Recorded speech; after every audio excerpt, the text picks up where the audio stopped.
Thanks so much, Bridgitte. It's great to be here. You know, we had a all candidates debate on the radio this morning, and to relax after that, to come to the place where all NDP candidates feel at home, the Greater Vancouver Board of Trade presentation, it's just so nice. Look, I'm really glad to be here. I know many of you in this room, business leaders, driving our economy in the province, and I know there are big challenges. There are big challenges for you. There are big challenges for British Columbians. When we talk about global inflation, people at home seeing the increase in the price of food, one of the key topics in the American presidential debate, impacting our restaurants here just in the same way in terms of their operating margins, their ability to be successful. Talk about interest rates, families with a little bit of debt, where they're renewing a mortgage. All of a sudden they've got hundreds of dollars, in some cases maybe thousands of dollars less at the end of the month. They're making decisions about where they spend their money. For your business, if you have any kind of exposure to financing with a floating interest rate, it can be a devastating impact. I've talked to many home builders who have seen the numbers on their projects change quite radically because of these interest rates. And so it makes decision-making incredibly challenging. It has a huge impact on our province, but it's having an impact on people everywhere right now. There's some things I think we can be proud of that we did together, recognizing these challenges and recognizing that we need to do more. In 2023, according to Stats Canada, BC led Canada in real GDP growth, 1.6% growth, more than Alberta. Well, we're tied with Ontario. But I think that's different, because unlike Ontario, we haven't seen the federal government show up with billions of dollars for manufacturing battery plants. We've been doing this on our own out here. And I'm proud of that we did that together. And I know that we've got a lot more work to do.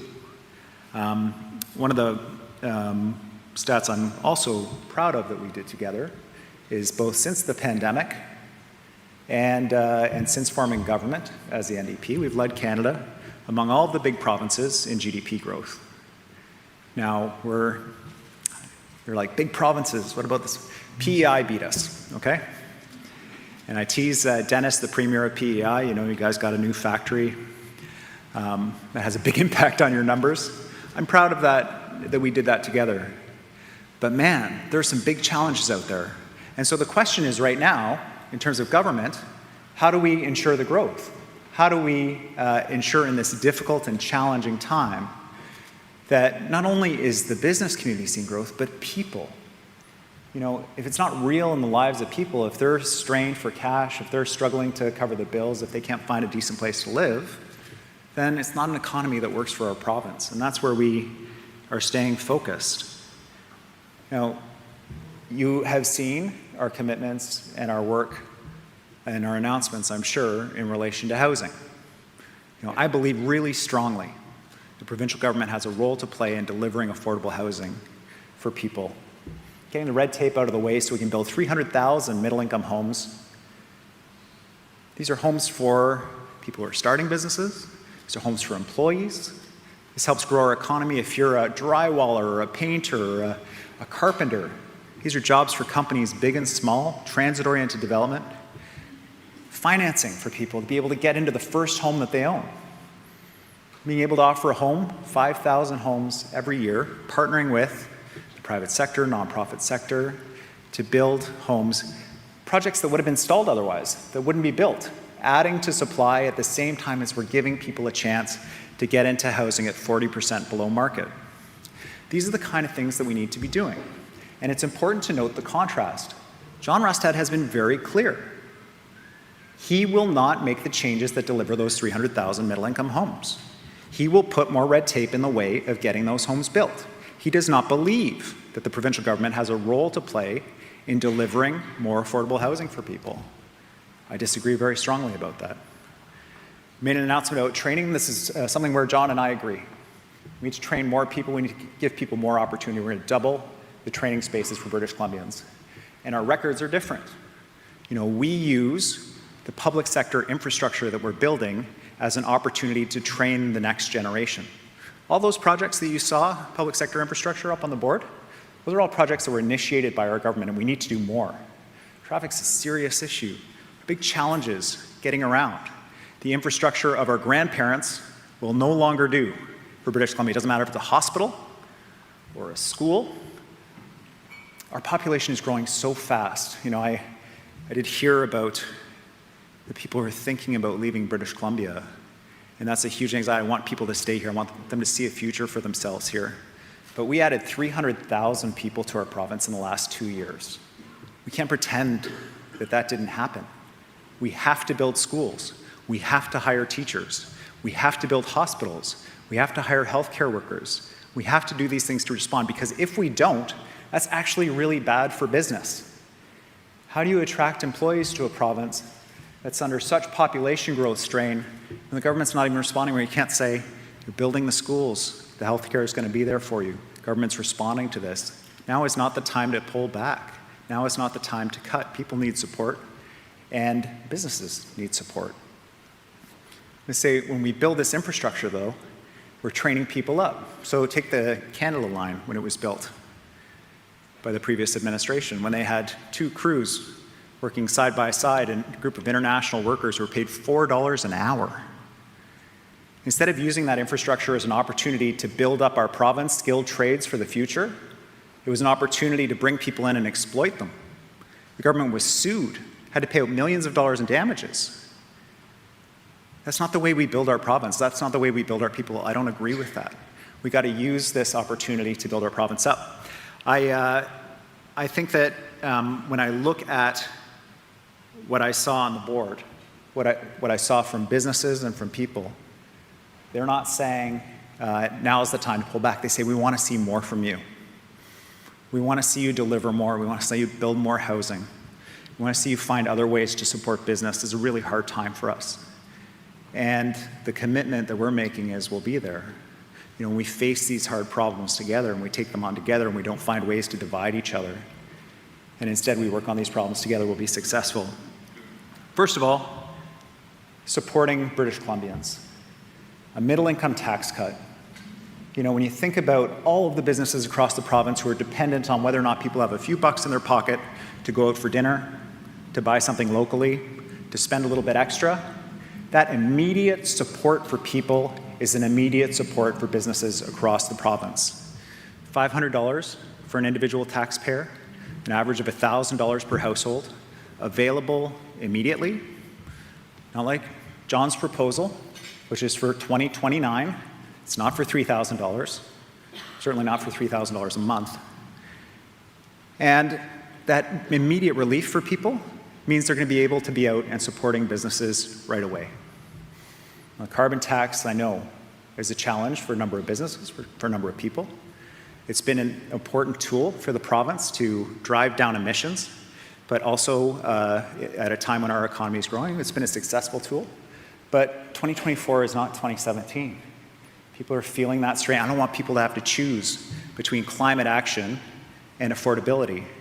But as long as the federal backstop's in place, we need to find other ways to support people. That's why we're delivering that immediate tax cut. Greater Vancouver Board of Trade has been calling on government to establish an industrial land reserve. This is critically important. We'll be ensuring that we work with you on that to make sure that the industrial land is there for the jobs of the future, whether it's manufacturing, whether it's shipbuilding, or whether it's food processing. All manufacturing jobs in the province, one of the big challenges we face, just like housing, is the availability of land, getting brownfield sites back up and running, making sure that we're identifying and quickly expediting permits for industrial land, key parts of that. We'll do an ease of doing business review. I heard, and I have heard from business, that now is the time to take stock and make sure that cumulative impacts of regulation aren't taking too high a toll. I think about the restaurant industry again. You know, liquor licensing, having a trusted owner model. There are jurisdictions where we can look to where they've done things differently and we can reduce burdens on business, like Ontario's trusted owner model. Following those opportunities and those models we can pull from anywhere if they're providing greater success and opportunity for business. Existing industries need different supports in different ways right now. You know, for the film sector, our commitment around ensuring we're competitive around labor tax credits. For the construction industry, training supports for people. The Manufacturing Jobs Fund, we'll top that back up to make sure that businesses that are adding equipment to do additional manufacturing in our province have access to that, with an additional $50 million for the forest sector so that we get more jobs per tree in British Columbia. Right now, BC Hydro has calls for power. They called for 3,000 megawatts of clean electricity. They got proposals for 9,000 megawatts, representing $3+ billion of investment in our province. I agree with the slide. We need a lot more clean electricity. We can sell as much as we can produce. What we don't want to do is pursue the most expensive kind of power available, nuclear power, when we have these huge dams and we can use solar and wind backed up by these giant batteries, so when the wind blows and the sun shines, we're using that energy, and when it doesn't, we use the dams. We sold $1 billion worth of electricity last year to the United States and Alberta. We sold $1 billion again the year before. And one of the major constraints around big projects coming forward in our province is, do you have enough electricity? We have the second lowest electricity rates in North America. And what that means is we have a huge competitive advantage if we can meet the needs of industry. And that's what we're doing. All of this is at risk. All of this is at risk if we abandon the core principles that made British Columbia strong. One is a belief in science. I'm going to see my friends from UBC, where the mRNA vaccine technology was developed that got the world economy back on track by addressing COVID. It doesn't give you AIDS. It doesn't. It saved lives. Climate change, how many of you here, your job is directly dependent on industry around the world recognizing that climate change is real and that carbon emissions cause it? It's not a hoax, John. It's real. And the cost for our economy of ignoring that reality could be devastating. What are you going to say to the investors coming to build the critical minerals mines to make batteries to reduce carbon emissions? You're a fool. Carbon pollution isn't causing this problem. Give me a break. We've got to be a champion of these issues. Indigenous relations, doing things differently. The major mines projects that are happening in this province are happening in partnership with Indigenous people. We've added 10,000 people to the mining sector since forming government. And John's right about this. We can add a lot more, but it's not going to happen if we're fighting Indigenous people in court. I can assure you of that. So I'm really excited about the potential. I've always been proud to be a British Columbian. I am proud today to be a British Columbian. I don't agree with John that people aren't proud to be British Columbians. We are an amazing place. We do incredible things here. We are the most beautiful place on earth, but it is the people who make this place amazing, and we'll support them every single day. Thank you.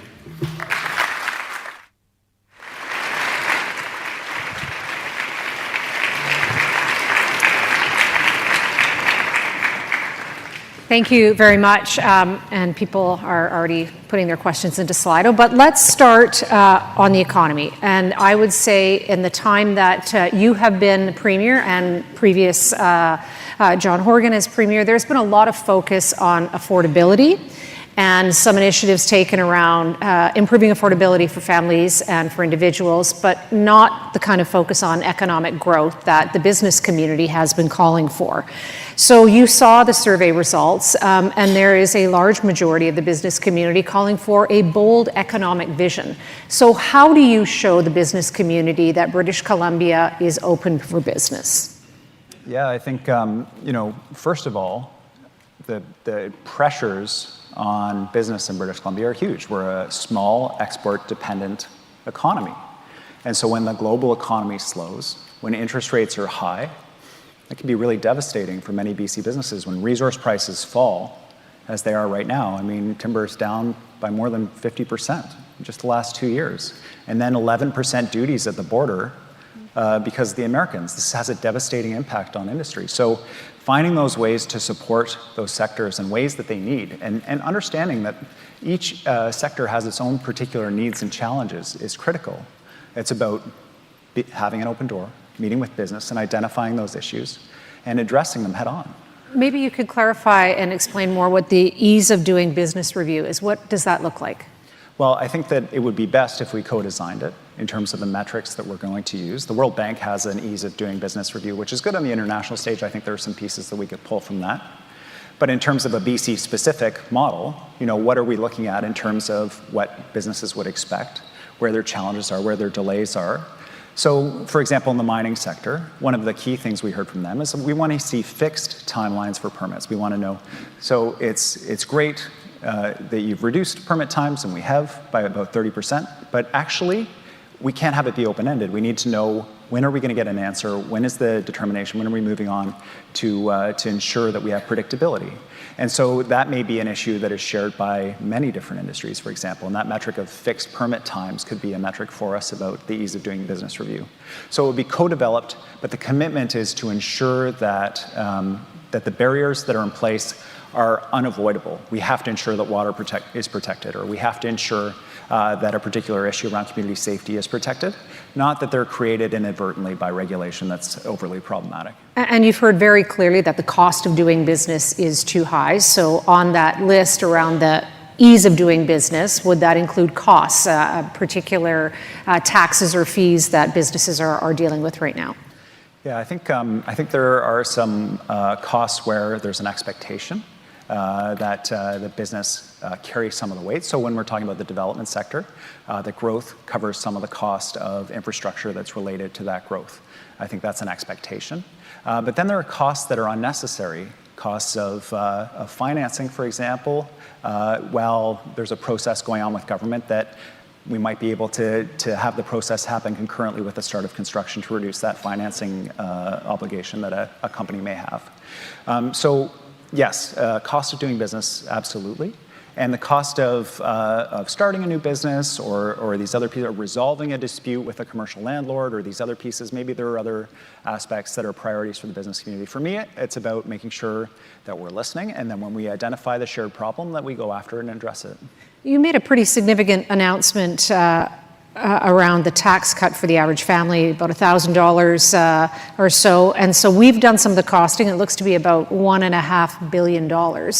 How do you intend to pay for that? Yeah, it's about $1 billion. And math was off by $500 million. Yeah, no, it's a significant financial commitment.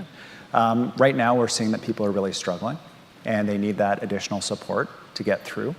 And what you'll see from us is steadily declining deficits and a return to balance. But we're not going to make people pay for that.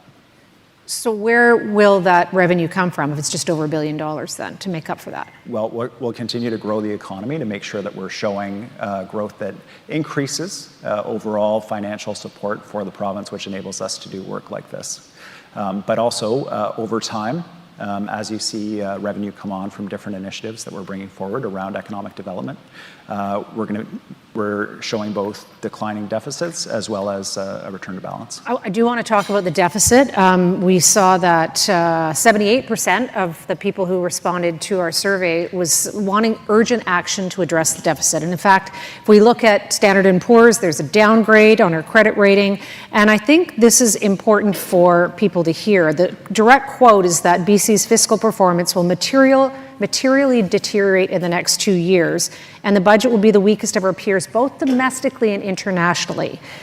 So given that, and that the deficit is at $9 billion, maybe ending at 10 or 11, and that you're now promising $1 billion in a tax cut, what is your plan to address the deficit? Well, the S&P downgraded. We should talk about this because it's important. The focus was on our capital budget. And that's the capital budget that is building schools, hospitals, transit systems, roads, trade-dependent infrastructure. That's why we've been pushing the federal government so hard to join us on Highway 1 expansion, the Trans-Canada Highway, making sure that they're paying their fair share. But we can't wait. We have to do this stuff. And so we made the decision, and it's a deliberate decision, to upgrade our infrastructure in the province to make sure that we're delivering for people. And yes, it did come at the expense of the S&P downgrade. I think it is completely wrong to compare provinces interprovincially when we're literally, as BC taxpayers, helping send $1 billion to Ontario through equalization. $13 billion to Quebec, tens of billions to the Atlantic provinces, $5 billion to Manitoba.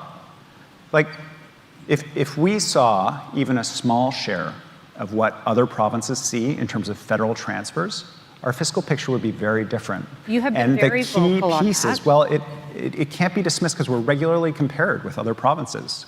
And if we saw the kind of federal commitment around manufacturing, around support for social programs that Quebec and Ontario take for granted, then it would be a very significantly different situation. But we're not going to make people pay for that. We're going to make sure that we're delivering for people and for businesses in this time when they need the support. We're at the bottom of the economic cycle right now.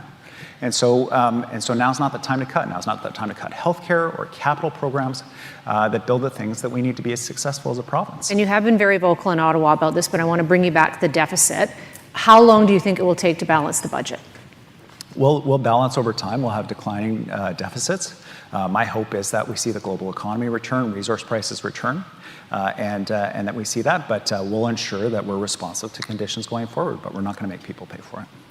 A question there at the top of the heap around trust, and I think that's important that you have been in office for some time now, and so people, I think, have had an opportunity to see how you govern, and now you're asking for an opportunity to come back and govern again. So when British Columbians are experiencing challenges around public safety, lack of opportunities, they feeling very challenged around affordability, how do you show them that you should be elected again and that they could trust you to deliver? Yeah, I think it's an important question. So when I was sworn in, I said to people, I was like, these are big, challenging problems that we face. And what I'd like to do is have some signs on the road of where we're going and show some progress on these issues before the next election, because I had the option, obviously, of calling an early election. And so let's take crime, for example. We have put in place teams of prosecutors, probation officers, and police to track repeat offenders. We've driven down stranger attacks in Vancouver by 50%. We've driven property crime down in communities like Kelowna and Vernon. And still, one is too horrific, right? One of these attacks is too horrific. We've got more to do, but we've shown that we can actually make progress on these issues. Housing. We are the one province in Canada that showed rents coming down instead of going up in the most recent rent survey. Now, they're coming down from record high rents. They're really expensive rents, but the rest of Canada went up 5% and we went down 5%. We're building 4 times more rental housing than Ontario, and we've got to keep going. Now's not the time to stop that work. It's my concern is when you're talking about these really hard issues, mental health and addiction, crime, housing, these are multi-year problems to solve. They don't get solved overnight. And as we finally start to show progress on these things, what's on offer from the Conservatives is to completely abandon the fight, so which will only make things harder for people. And sorry to interrupt, but I do want to try and keep everybody on time, is some would say that if you are reelected, this would be your first mandate from the public, from the electorate, because this is the opportunity for you to go in front of the electorate.